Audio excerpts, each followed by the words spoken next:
everybody, this is Jacob Vile. So I'm working on subwoofer break-in for the next couple of weeks, and today I'm going to be kind of identifying at my peak frequency where my box rise, etc. Some people call it impedance rise, some people call it ohm change, different things that you guys can call it. Some of them think it's a myth or not, but I actually kind of want to see at low volume near my peak, and I'll do a couple other tests as well, maybe depending on how this video goes, kind of seeing where I'm currently at on this test. So what I'm going to be doing is in a couple weeks from now, I'm going to do this same test again to kind of see how my impedance or my ohm or my rise changed at these frequencies that I test at today, and then a few weeks to kind of see how it changed depending on subwoofer break-in. So right now the subwoofer's really stiff. I did go to one show, y'all saw a previous video with playing some demos, so I probably have about 30 minutes of playtime on it. So that means it's not still broken in at all hardly, but I have a little bit of playtime.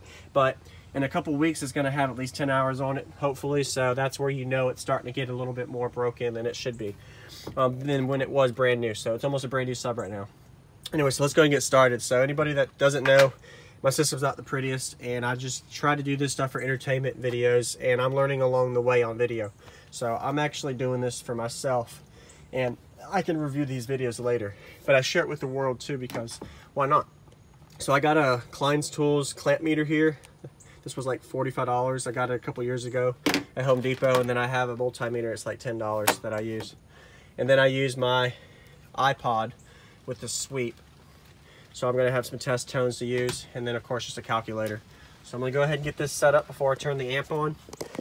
This is not the most efficient way at all to test rise. You actually want oscilloscopes. Some people use oscilloscopes, or there's actually specific meters for this, but for me I'm just going to do a multimeter and clamp to identify my voltage output and my amps, and then kind of identify it from there, and you'll see. So all I did was my speaker input positive and negative, so I have a positive and negative. Red is positive, black's negative on my multimeter to measure my voltage, and I'm going to actually clamp over into my positive. Crap, I just thought about something I need to do. So for this test, I'm going to put the speaker or the terminal into both of them. So you make a little hole here. That's kind of tight, but there you go. Yep. Into both of them, since I have them connected together to that amp, the subwoofer. It's linked, but just to be safe, my battery might be dead. I don't know. Anyway, so there we go. Okay, that's my clamp readings. All right, so I got my clamp in. I clamp my positive to read my amps, and then my meter is going to read my actual voltage output, and I can kind of calculate it from there. So let me go turn the vehicle on, or at least turn the amp on, and do this test. If you guys have any questions or things that y'all want to see me do on video, just let me know. This is all for fun and entertainment, so, but just keep in mind that this is just probably not the most optimal way to find out your results with these devices, but this is something I'm going to use as a tool. And the thing that's nice about this is, as long as I do the same thing here today and in a couple weeks, if the output doesn't change or it's within a 5 to 10% margin, then it's okay. But if it does like a 20% margin change, then that shows that that subwoofer is breaking in a little bit more, giving me a different output. So of course I am actually having my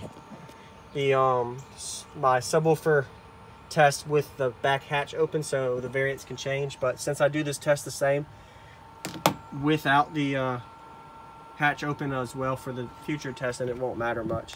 So I got my test tones here. Let me make sure it's playing. Play a sweep real quick. Yep, okay, it's on. All right, so what I'm going to do is turn this on so I can read my voltage, and this on to read my amps. Of course, it might be messing up because I'm on camera. It always happens. So yeah, what it is the battery might be dying soon, or sometimes the connection in the back isn't the best. I try to take care of all of my stuff. There we go.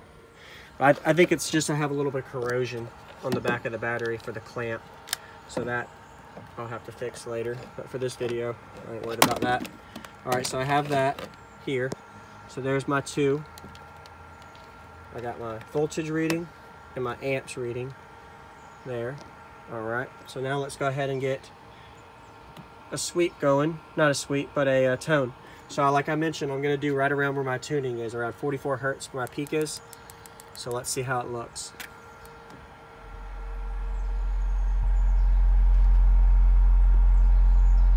.1 and .7.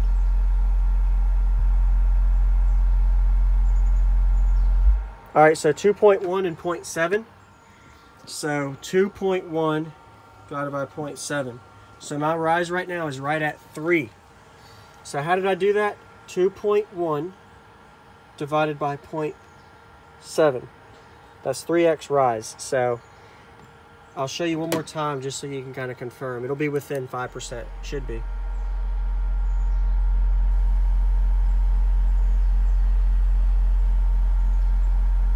.1, 0.8.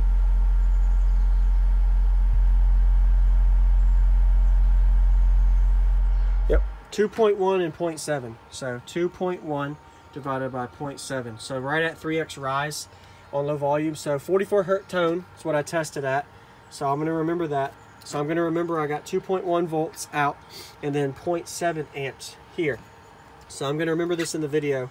3x rise right now. So right now I'm wired at 0.5 times 3. So I'm rising to 1.5 ohm. And this is at low power. And of course there's a lot of variables in this depending on if the hatch is open or closed.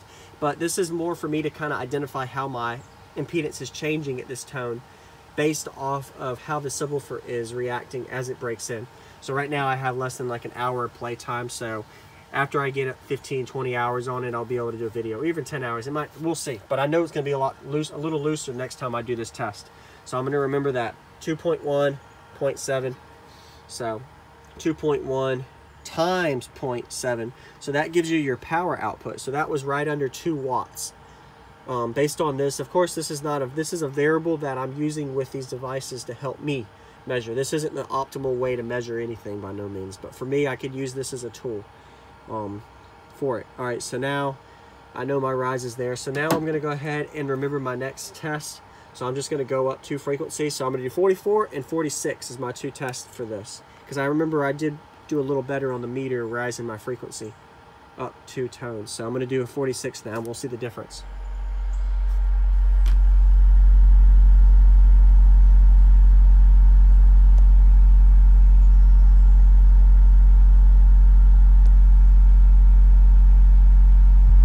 .1 and 1.3.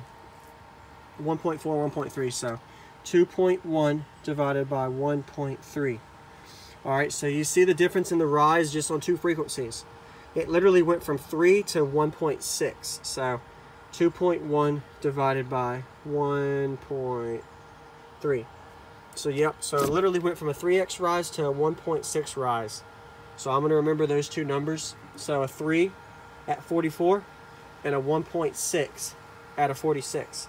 And we'll see in a video in a couple of weeks after I get some subwoofer break-in time to kind of identify those 2 tones that I use, the 44 Hertz, the 46 Hertz, and the 44 Hertz. And we'll see how that changes. My volume on my bass knob, everything's going to be set the exact same. I'm not touching this stuff at all, subsonic, LPF, etc. My head unit was volume 20, and everything was in the same state. So we'll see how things change in a couple weeks. Thanks for watching. I appreciate y'all always giving me good constructive criticism. And of course, let me know in the comments if I did something wrong or some ways to improve. I'm not planning to spend a lot of money buying a new device or anything like that.